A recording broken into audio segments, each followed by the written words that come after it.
Right now to Arkansas, getting an update on the investigation of a couple that was murdered while they were hiking. There was a break in the case. We are learning that an Arkansas teacher has been charged in the killing of a couple. So let's listen in right here on Live Now from Fox.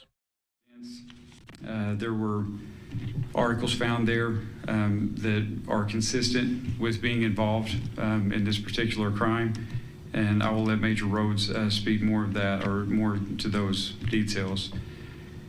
We do believe he acted alone. We have absolutely no reason to believe that there's anyone else involved, and we do not anticipate any future arrest or any other arrest beyond this suspect.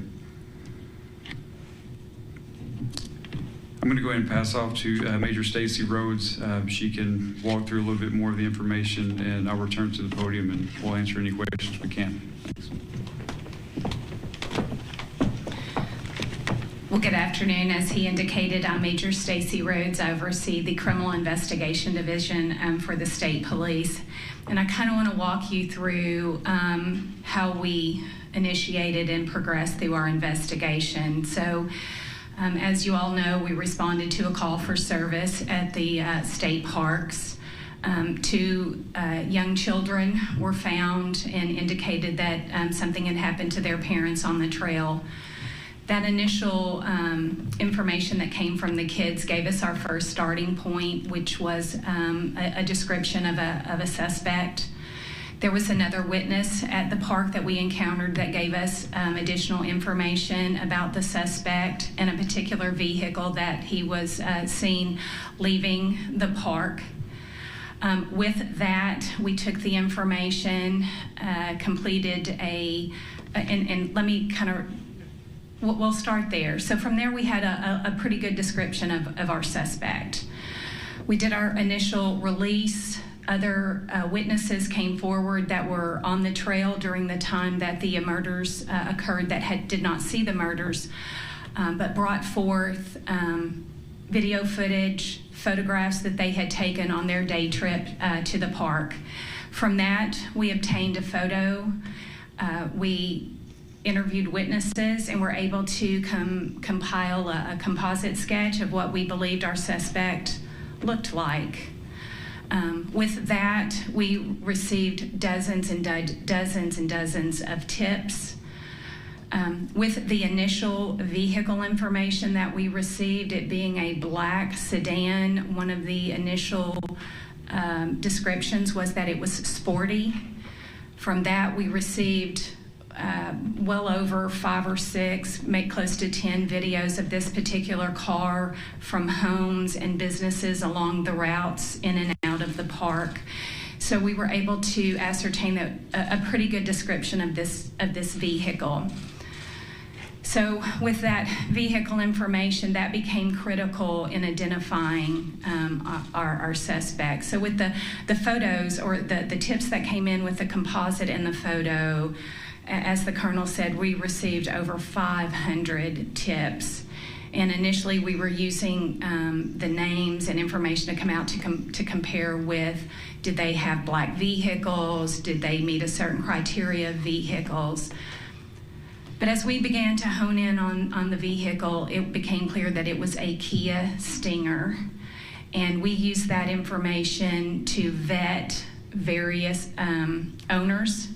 And our suspect was identified, and with that we sought him out and we located him at a local barbershop there in Springdale.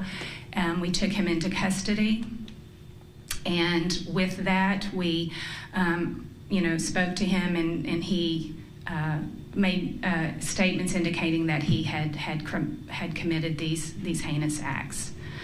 And our job didn't stop there. We executed a search warrant on his house and also on the vehicle. We are still waiting a lot of testing at the crime lab.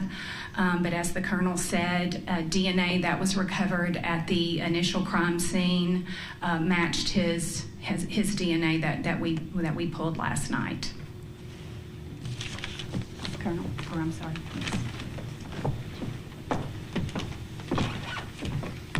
Yes. Good afternoon. My name is Brandon Carter. I'm the prosecuting attorney for Washington County, Arkansas. The first thing I want to say here today is that my thoughts are with the Brinks family. There are 3 girls who tragically lost their parents in this case. And although today is a good day for law enforcement, there's a shadow over it because of the tragedy that occurred on Saturday. I want to commend the state police for the work they did in this case. I couldn't be more proud to be an Arkansan today. I couldn't be more proud to be a resident of Northwest Arkansas right now, and am confident and satisfied with the work that law enforcement did in this case. Especially, I want to note the cooperation I saw between local agencies in this case. I could name them all off, but I have a list here of 7 to 9 agencies that worked hand in hand to quickly solve this crime, and I commend every law enforcement officer that worked on this case. I also commend any member of the public that provided us information that led to the solving of this crime. I want the public to know that they're safe. The defendant in this case is innocent until he's proven guilty. But I'm confident that we have the right defendant in this case and that the public need not worry going forward. Someday they're going to open Devil's Den State Park, and I'll be on the trail myself when that happens. The defendant will be spending time in Washington County Circuit Court over the course of the coming days. It is my intention to use the full weight of my office to bring this defendant to justice for the Brinks family.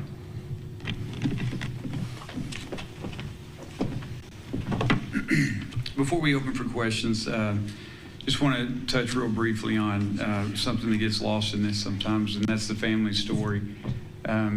We've spoken to the family quite a few times over the last several days, and what we heard consistently is what a loving mother and father they were, loving husband and wife that they were towards each other. They absolutely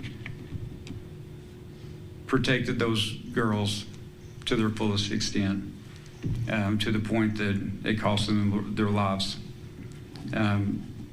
We're in awe of this mom and dad. We're also in awe of these girls. The information that they were able to provide to start us down this path, to be able to make this arrest, it all started with those 2 little girls.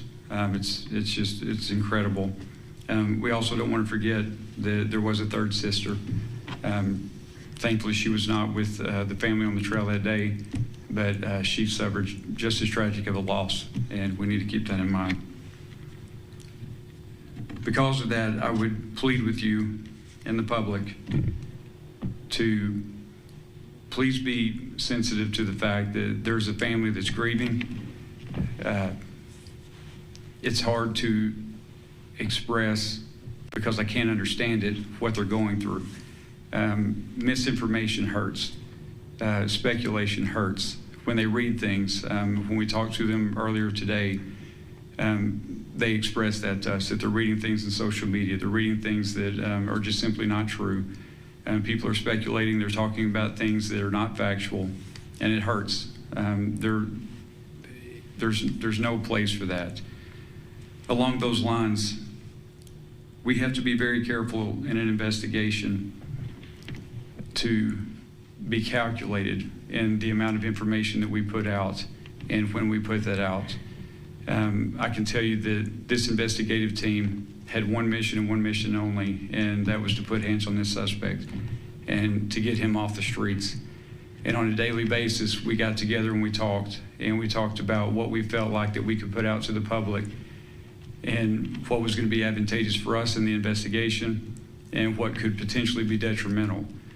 One thing that we did not want to do is put information out that was going to take attention away from someone that we needed to look at. You have to remember all the information that we're working off of started with 2 little girls that witnessed the most horrific thing that you could ever imagine. That was the base of everything that we had. So we had to be careful about relying solely on that information. We had to collaborate that. We're also working in an environment that is half a mile into the woods. So by the time that we get the information from these little girls, and then we collaborate that with members from the public, they can talk, or they can, give us further information based on the suspect description and things like that. And then that leads us to a vehicle, and then that leads us somewhere else.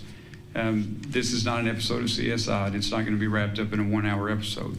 It takes hours and hours to develop that information, corroborate that information, and know that it's good information, and know that it's something that we can put out. The last thing that we want to be responsible for is putting information out that's going to hinder the investigation or hinder someone's their likelihood of calling us and putting us onto a suspect that we need to be looking at, because it didn't meet all the markers that we thought it should meet. So I hope you can be understanding of that, and I hope as we move forward from here that the speculation and a lot of the talk and a lot of the chatter, especially on social media, that people will be very sensitive to that. This family's been through enough, and they don't deserve to be victimized any further than they already are. And with that, I'll open it up for questions. Colonel? Yes. Can you elaborate more on what was the reason behind this? What was the motive for this? Was this random, or what happened there? And what was the cause of death? How were they doing? Yeah. As far as the motive is concerned, that's part of the investigation. It's two parts. The first part of the investigation is always going to be to identify and apprehend the suspect. The second part of the investigation is a lot of the whys and a lot of the details. That's still a part of the investigation. I can tell you that we have no reason to believe that there was any known association between our suspect and our victims. There's nothing to indicate that at all. It appears to be a completely random event. As far as the weapon that was used, it was a knife. Our victims died by stab wounds. Yes, ma'am. We've spoken to a few parents from students who he was their teacher in different states, and they all kind of gave this synopsis of perhaps he was a predator. Their children felt like he preyed on younger age girls during his time teaching in those states.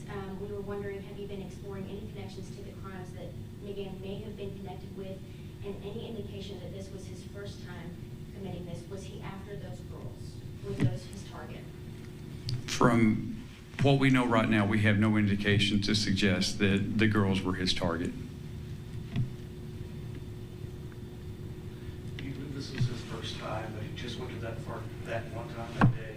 I heard potentially somebody suspicious could have been there the weekend before. Was he just that first time at the park, or do you think he was laying out and calculating? Honestly, that would be pure speculation on my part. Now that we have our suspect in custody, there's going to be a part of the investigation that's going to go back, and they're going to look at timelines, and they're going to look at kind of his movements leading up to that.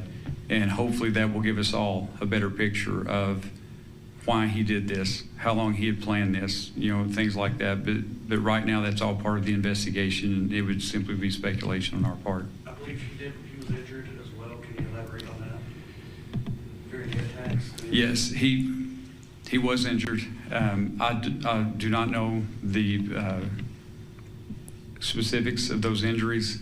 I do know that his injuries resulted in blood loss, and it was that blood loss that allowed us to establish a DNA profile to begin with, and it was that DNA profile that was matched today against our suspect. I would assume that's any loving parent trying to do whatever they could to protect their loved ones. Absolutely. I would say you're correct. Yes, ma'am. You mentioned some articles found in the house. What was found? Stacy. So if you'll remember the photo that was of the back of our suspect, we did find items that were consistent with what was seen in that photograph. Was the weapon there? Well, we don't know that it's the weapon, but we did collect some knives from the residence. We won't know until we test it, obviously. The arrest itself, did he resist? Was he easygoing? What did that look like? No, he was completely cooperative. Can you speak on the terrain, the area that the victims were found in regards to the girls getting to safety to get help? What kind of time frame that would look like for two girls? Was it a rough terrain? Was it something that, another person found them within an hour, or can you speak on that? So I don't know that we can speak on to the time frame, but the terrain was what you would see in a typical park. I don't know that it was particularly rugged, but it had some inclines. It was fairly maintained, but it was, our estimation was about a half a mile into the park. So you can imagine how long that would take to get out. We had heard reports. Can you confirm that the father was stabbed first, the mother took the kids back into the car for safety, went back to help her husband, and then she died too? So the information that we have is that the husband was attacked first. The mother did not return all the way to the car with the kids. We believe that the mother took them to safety and then returned to help her husband. I know you all said that the suspect, I believe, indicated that he had committed these acts. Any more specifics on what he may have said since his arrest? We're not going to comment on that at this point. It wouldn't be fair to the continuing investigation. And then I assume this would be for maybe more the prosecuting attorney, but do you know yet if you'll pursue the death penalty in this case, or what kind of consequences you might seek? This case certainly has the aggravators that exist where a jury should get to decide what the punishment for this defendant is. It is my intention to pose that to a jury. So the state will not be waiving the death penalty in this case. Have family members said that they want you to seek the death penalty? I'm not going to comment on that. Did he indicate he plans to plead guilty to this? Defendant's innocent until proven guilty at arraignment. I anticipate he will plead not guilty, as is custom. I don't know that there's a defense attorney in the United States of America that would allow a defendant to appear at their first appearance and plead guilty. So it is much, much too early to visit about that. Has he indicated he's going to seek a public defender as a private attorney or anything like that? I'm not aware that a private attorney has been retained yet. If he can't afford a private attorney, I anticipate our local public defender's office will be appointed. I know that y'all spoke that Devil's Den will be closed for the time being. What about other state parks and the concerns of family and tourists? Yeah, as far as the question of the state parks being open, I would ask that you send that to Secretary Shea Lewis and his team. I'm not sure, honestly. I don't know what the decision is on that at this point. As far as the safety of our public visiting those state parks, I would say it's absolute as it can be. I mean, it's not like we have a pattern of people being assaulted or attacked in our state parks. You're probably much more likely to be assaulted getting gas at a convenience store on the way home if you look at statistics. So to echo the prosecutor's comments, I would not hesitate to go to a state park today. I know you're still looking into it, Stacy, but have you found any more information about background? Last night, you recently moved to the Springdale area. Do you have more information you can share? And just informed about the Springdale School District. What else can you tell us? So, I don't have a whole lot. Some of that we will look into. I can just tell you that we found that he lived in Texas and also Oklahoma, and had recently moved here and had taken employment as a teacher. It doesn't sound like he was ever an actual teacher in Arkansas, but that he was a teacher in other locations. Right now we're completely focused on our case here, and we haven't explored any of that background investigation. I fully expect that other jurisdictions will probably reach out to us to see if they have any, if there are cases throughout the U.S. that may be connected to him. I fully expect that. As of right now, he's the only suspect. He's not suspected of any other incidences here in our area. That's correct. Not that we've been made aware of, that's for sure. And recently, moved here a few weeks ago, a few months? I believe it's been a few months. Yes, sir. Major, can you clarify? You say he made statements indicating that he had killed them. Did he flat out confess, or what exactly did he say?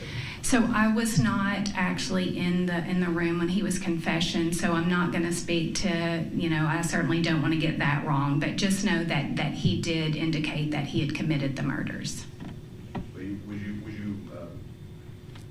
Would you call it a confession, or you don't know for sure? I would call it an admission. Does the suspect have any sort of criminal history that you all know of? No, he did not. Not any adult criminal history that we've been able to find, for sure.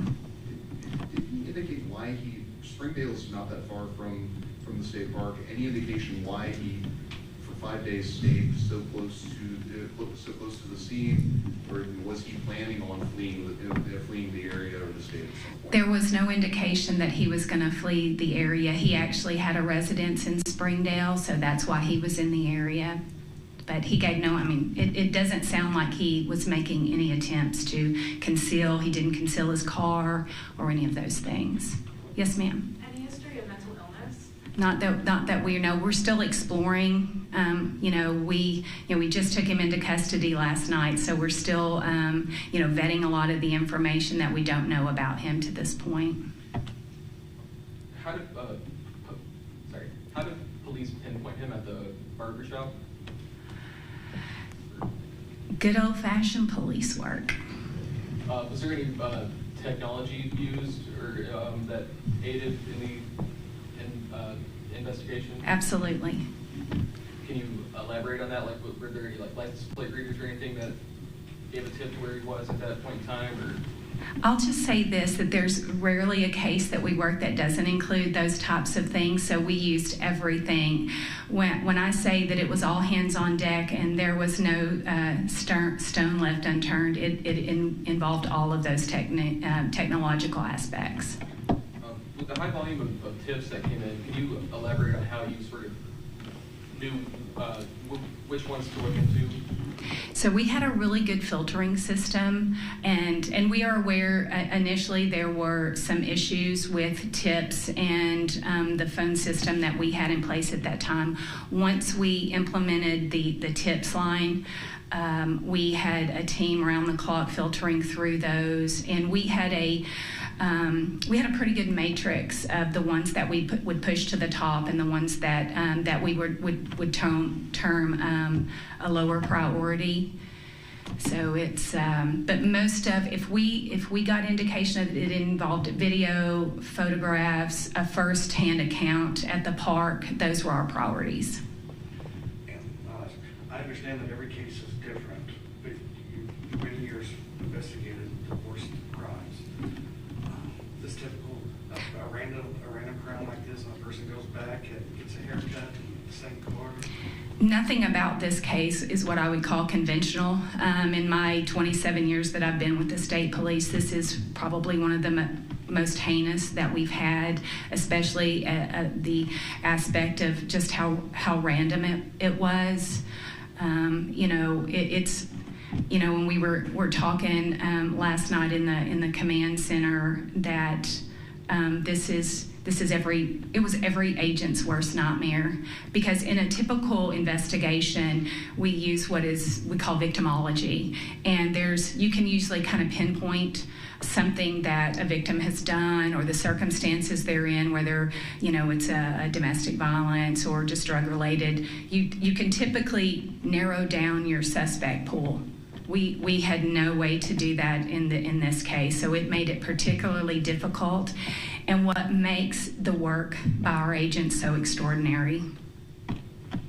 Yes, ma'am. Was the suspect trying to change his identity at all?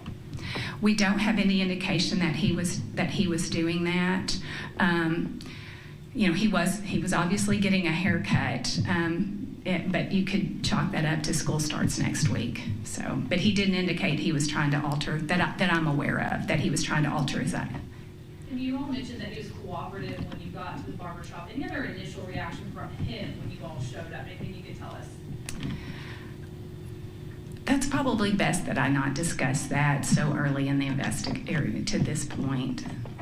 Can you speak on the role of social media in helping bring about the rest of this? I will say that social media did nothing to help our investigation. I would say that it absolutely hindered our investigation. As you heard the Colonel mention, the hurt and the just the emotional toil that social media gave to that family. It's so easy to be that keyboard warrior and question everything that law enforcement is doing. And I would just simply say that let us do our job. If you've got a tip, give it to us. Don't spread it on social media. Unless you're an expert. And if you're an expert, you're probably not on social media. One of the first details that you'll put out about the car was there's tape covering the license plate. Was that the case with his vehicle, and any reason why? Was he trying intentionally to cover up the license plate? Yes, he did use tape to conceal some of the things that would help identify his vehicle. Yes, ma'am. There are indications. I mean, everyone speculates that he took there was a lot of thought that went into this to conceal his identity. I will say that, but on the other side of that, he was also very sloppy. So whether he committed something else, we don't know, but we are certainly going to explore that. How long between when you determined that he was the suspect that you were looking for and when you made the arrest? How long did that take? Within the hour. How long between when he began questioning until he confessed? I don't know that. I'm sorry. I think we're just going to take a couple more questions. Anyone else? Can you speak on which agencies and how many officers are involved? Oh, so in any agency that I missed, the Colonel may have included this. I can tell you that the FBI was instrumental, the Washington County Sheriff's Office, the Fayetteville Police Department, just about every agency up there, the Benton County Sheriff's Office with their flock cameras, the Park Service, the Game and Fish. Who am I leaving out? Springdale, absolutely instrumental. They had a detective embedded with us from the very beginning, and anybody else? And just dozens of detectives that were all hands on deck, working round the clock to make sure that we made an arrest. The community deserved that, and that's what we gave them. And moving forward, the different agencies in supporting these kids, loss of both of their parents, if there's anything that you want to touch on. I'm sorry, I don't understand the question. I said moving forward and supporting the kids after the loss of their parents, like if there's anything that you want to say on that with the different agencies that are involved. Colonel, you probably better answer that question. I'm not sure if I understood the question exactly, but I can tell you that Governor Sanders has been in contact with the family multiple times.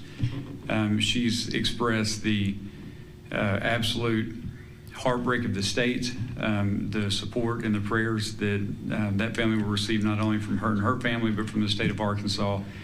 In addition to that, she's made available any resource that that family needs during this recovery process from state agencies, whether that be law enforcement or other type of support agencies. I can also tell you from someone myself that has spoken with the family multiple times, they're an incredibly strong family, and they have a very, very strong family support in place. I have no doubt that those three girls are going to be well taken care of, and they're going to get everything they need from that family. And they also know that if they have a need that we can assist with, we being the state of Arkansas, any type of state public entity, then we will absolutely do that. Lastly, I know while the investigation is ongoing, you're conducting an internal review and see could things be done better, you know, to call transfers and information be released. Am I correct in things like that? Yes, we will always, after any significant incident, we'll debrief it, and we'll look at what we did right, what we did wrong, what we could do better. I can tell you from our vantage point right now, it's hard for me to be critical of anything that our investigators did. You know this. I know these guys. I know our capabilities, but you forget, honestly, until you see it play out. You see the level of expertise and skill. Cannot say enough about our investigators, and not only the skill set that they use to bring this suspect to justice, but just they put everything into it, their heart and soul. I mean, it was an impressive thing to watch, and so of what we could do better, I'm sure there'll be things. Y'all have heard me say it before. Our agency is comprised of human beings, and we're always going to make mistakes, and there's going to be things that we can fine tune. But from my vantage point right now, I have nothing but gratitude and respect for our investigators and the way this was handled. Colonel, one more question. Can you confirm when you spoke to him after the arrest that this was not, he didn't know them, he didn't know the family at all, this was just a pure accidental coincidence that he targeted them? I can confirm that, and again, as Major Rhodes said, I was not present for the interview, and I've not listened to the interview yet. But I can confirm that we have absolutely no indication, no reason whatsoever to believe that there was any connection at all between our suspect and our victims. I've got one more. Can you elaborate on the role that the FBI and federal law enforcement held in the investigation? Yeah, so the first thing I can tell you is how blessed we are with their partnership. The prosecutor and the major both mentioned all the agencies that were involved. What's always nice about that is they don't wait on us to call them. As soon as this was known, as soon as it was made public, honestly, I don't know how they found out as quick as they did. My phone started ringing off the wall from our special agent in charge of FBI in Little Rock, from the sheriffs in the northwest part of Arkansas, the police chiefs in that area, HSI, you name it, just about every agency that you can think of immediately reached out to us for any support that we needed. I cannot specifically tell you what roles they played, but I can tell you that they played significant roles. There was, as the major alluded to, there's part of the investigation that is looking at this from the standpoint that it's completely random. There's another part of the investigation that has to close the loophole of is there a connection at all between our suspect and our victims. And unfortunately in this case, our victims had recently moved here. Their origins are from California. They, I believe, lived in North Dakota most recently. So there's a lot of geographical space and a lot of people that had to be talked to. And we leaned heavily on our, not only our state and local partners, but other state and local, and absolutely our federal partners. I'm just curious about the communication challenges out there. I know you can't get cell service when we go out there. Right. How much did that affect the response, and how did that affect the investigation? Yes. The answer to that question is yes. It was very challenging. The fact that we did not have cell service and our investigators didn't have cell service that other campers on the trail didn't.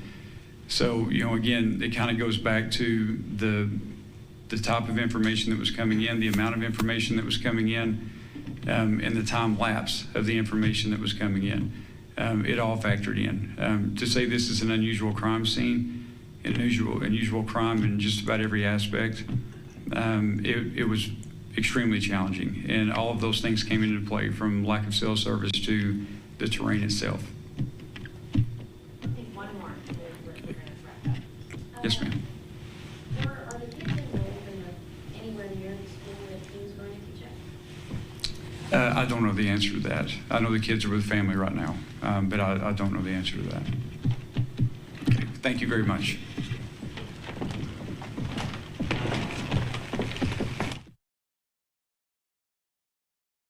That wraps up the news conference there on the arrest there of the suspect, Andrew James McGann, and just some of a look here of what you can see is where Devil's Den State Park is in Arkansas, where unfortunately the couple was found dead there, and that investigation has led to this suspect now under arrest. Police saying it was good old-fashioned police work that was able to crack this case here. And now we'll go through the court system. You are watching Live Now from Fox, everyone. We appreciate you continuing to join us here. We'll take a 2-minute break. We'll be back with more